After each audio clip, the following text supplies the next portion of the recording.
Property investing can be complicated, so how do you even go about starting your own property portfolio? With me now to advise is Fee Warren-Smith, property investor and developer. Fee, thanks for being with us. Hello, Jenny. So first off, how do people even get started with their own portfolio? What sort of things should they be looking towards? I think the first thing you've got to look at is what you're trying to achieve. I think people will often rush out and think, I'll just go and do a buy-to-let, but they haven't really thought about what their goal is and what their end game is. So I think before you start is you want to work out what your criteria are. Do you want to have a single buy-to-let? Do you want to have an HMO? Do you want to do houses up and flip them? So be clear what you want, and not just in terms of an emotional response of I like the idea of that, but in terms of numbers. Well, you actually offer advice to get good returns on property. How is this done? Well, I think on the way I'm doing that is I'm often using other people's money to invest. At the moment in the bank you're getting, what, 1 to 2%?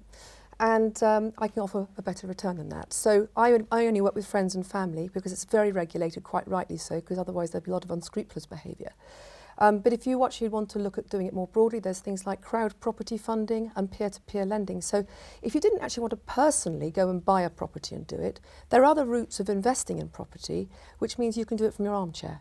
It can seem quite intimidating, though, for people who are coming into this from almost from the beginning, especially when it comes to maybe refurbishing a property and then eventually property management. What sort of advice would you offer them? I'm a big believer in education, I'm afraid. I always think education, education, education. I've certainly taken a lot of time out making sure that I know what I'm doing.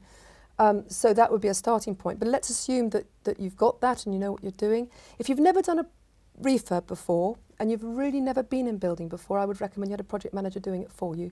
You can learn off them if you want to do more, but at least that way you've got a professional that will make sure you don't get stung.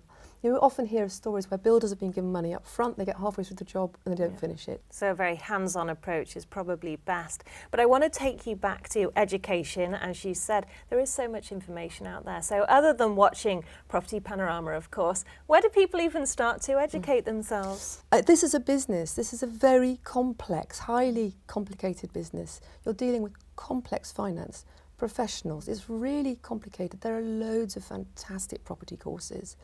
Lots of which, the ones I know, are very ethically minded. They believe in making sure you do it properly. They should protect your knowledge. I'm part of something called Property Investors Network, which is a group of investors nationally. And I've actually joined a programme called Mastermind, which is a year-long course, and I'm working with a load of people. We meet monthly, we work together all the time, and we're all receiving a fantastic education. So you have a portfolio of property and you're renting it out to people. Now, this isn't without its problems, even if you renovate and that sort of thing, because of course tenants can make or break a property investment. So how do you ensure you're getting the right people? I'm afraid I'm a great believer in getting people to do the job they do best, and I don't think I'd do that best, so I have letting agents. So finally, a lot of people who are investing in properties and who aren't that knowledgeable go down the buy-to-let route, but we've recently seen, obviously, Osborne has cut the tax relief. So do you see this changing? Is this still an investment, a good investment? I think those that know what they're doing will find a way to make it work. And the consequence, I don't know, maybe there'll be less rental in the market and the rents will go up. So I don't know whether the policy is going to be effective or not in the long time, but I'm not quite sure where we're going with it with the government on that one. Fee, thank you. Certainly a lot to think about. That was Fee Warren-Smith, property investor and developer. Well, don't go anywhere, because coming up after the break, something which you should find quite interesting.